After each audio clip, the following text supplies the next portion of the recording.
கடிகாரம் நள்ளிரவைத் தாக்கியது. ரிவர்டன் நகரம் ஒரு பயங்கரமான அமைதியால் மூடப்பட்டிருந்தது.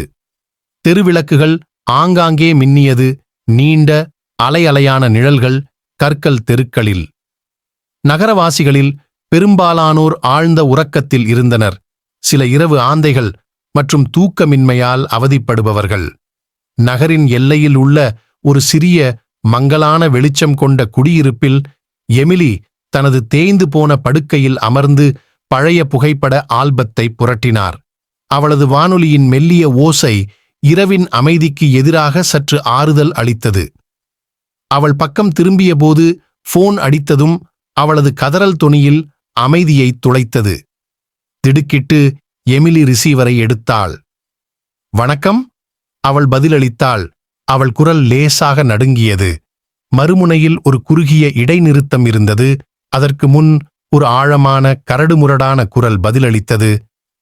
குட் ஈவினிங் எமிலி, நான் உன்னை பார்த்துக் கொண்டிருக்கிறேன். அவள் இதயம் துடித்தது. யார் இவர்? அவள் கேட்டாள். அவளது குரல் ஒரு கிசுகிசுவுக்கு மேலில்லை. அழைப்பாளர் சிரித்தார். ஒரு சத்தம் அவள் முதுகுத்தண்டில் குளிர்ச்சியை அனுப்பியது. உன்னை நன்றாகத் தெரிந்த ஒருவர் என்று ரேகை மறைவதற்குள் மறைமுகமாகச் சொன்னான். எமிலியின் மனம் துடித்தது. அவளுக்கு எதிரிகள் இல்லை. யாரும் அவளை இப்படி துன்புறுத்த எந்த காரணமும் இல்லை. இது ஒரு குறும்புத்தனம் என்று தன்னைத்தானே சமாதானப்படுத்திக் கொண்டு பயத்தை போக்க முயன்றாள். ஆனால் அன்று இரவு அவள் படுக்கையில் படுத்திருந்தாள். தூக்கம் அவளை விட்டு விலகியது.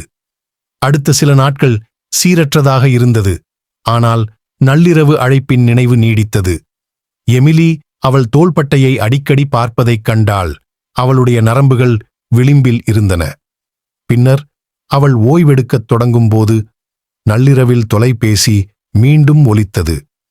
நீங்கள் ஏன் இதைச் செய்கிறீர்கள்? அவள் ஏதாவது விளக்கத்தை எதிர்பார்த்து கெஞ்சினாள். மறுமுனையில் குரல் அமைதியாக இருந்தது. கிட்டத்தட்ட அமைதியானது. இது எளிமையானது எமிலி. நான் உன்னால் ஈர்க்கப்பட்டேன். நீ இப்படி ஒரு சாதாரண வாழ்க்கையை வாழ்கிறாய். இன்னும் உன்னில் அசாதாரணமான ஒன்று இருக்கிறது. எமிலியின் கண்களில் கண்ணீர் பெருகியது. என்னை விட்டுவிடு என்று அவள் கிசுகிசுத்தாள். ஆனால் ரேகை ஏற்கனவே இறந்துவிட்டது.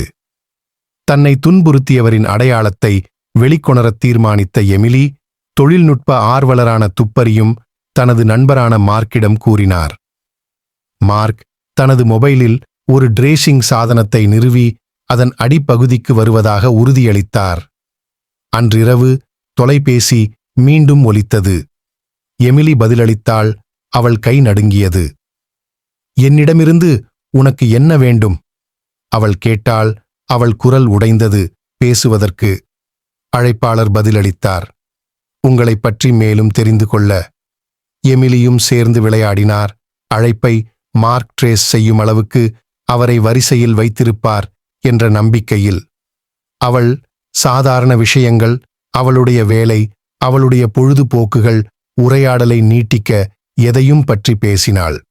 இறுதியாக ஒரு நித்தியம் போல் உணர்ந்த பிறகு மார்க் அவளை தூண்டிக்கும்படி சமிக்ஞை செய்தார்.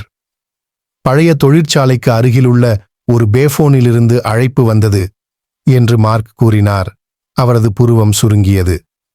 ஆனால் இது ஒரு முட்டுக்கட்டை. அந்த பகுதியில் கேமராக்கள் இல்லை. நாட்கள் வாரங்களாக மாறியது. மேலும் அழைப்புகள் அடிக்கடி தனிப்பட்டதாக மாறியது. நள்ளிரவு அழைப்பாளருக்கு எமிலி, அவளது தினசரி நடைமுறைகள், அவளுடைய நண்பர்கள், அவளது ஆழ்ந்த அச்சங்கள் எல்லாம் தெரிந்தது போல் தோன்றியது. அவர் எப்போதும் பார்த்து கொண்டிருப்பது போல் இருந்தது. ஒரு நாள் மாலை எமிலி வேலை முடிந்து வீடு திரும்பியபோது அவள் வீட்டு வாசலில் ஒரு சிறிய சுற்றப்பட்ட பொட்டலத்தைக் கண்டாள்.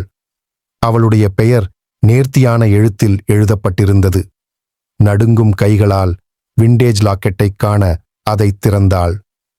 உள்ளே அவள் சிறுவயதில் பாட்டியின் அருகில் நிற்கும் படம் இருந்தது. அவளுடைய போன் ஒலித்தது. அவள் பதில் சொல்ல விரும்பவில்லை. ஆனால் அவளுக்குத் தெரியும். நீங்கள் ஏன் இதை செய்கிறீர்கள்? அவள் மீண்டும் கேட்டாள். அவள் முகத்தில் கண்ணீர் வழிந்தது. அழைத்தவரின் குரல் தணிந்தது. ஏனென்றால் நான் நீண்ட காலத்திற்கு முன்பு இழந்த ஒருவரை நீங்கள் எனக்கு நினைவூட்டுகிறீர்கள் என்று அவர் கூறினார். நான் ஆழ்ந்த அக்கறை கொண்ட ஒருவரை. எமிலியின் இதயம் பயமும் அனுதாபமும் கலந்த வலியால் துடித்தது. யார் நீ? அவள் கடைசியாக ஒரு முறை கேட்டாள். நள்ளிரவில் அழைப்பவர் ஒரு இணைப்பைத் தேடுகிறார் என்று அவர் பதிலளிப்பதற்கு முன்பு ஒரு நீண்ட மௌனம் நிலவியது. அந்த இரவுக்குப் பிறகு அழைப்புகள் நிறுத்தப்பட்டன. ஆனால் எமிலி வரிசையின் மறுமுனையில் இருந்த குரலை ஒருபோதும் மறக்கவில்லை. கடந்த காலத்தை விட்டுச் செல்ல வேண்டும் என்ற நம்பிக்கையில் அவள் ஒரு புதிய நகரத்திற்குச் சென்றாள். ஆனால் ஒவ்வொரு நள்ளிரவிலும் அவளால் தொலைபேசியை கேட்காமல் இருக்க முடியவில்லை. அது மீண்டும் ஒலிக்கும் என்று அரை எதிர்பார்ப்புடன் அங்கே எங்காவது நள்ளிரவில் அழைப்பவர் இன்னும் பார்த்து கொண்டிருக்கக்கூடும் என்று தெரிந்தது.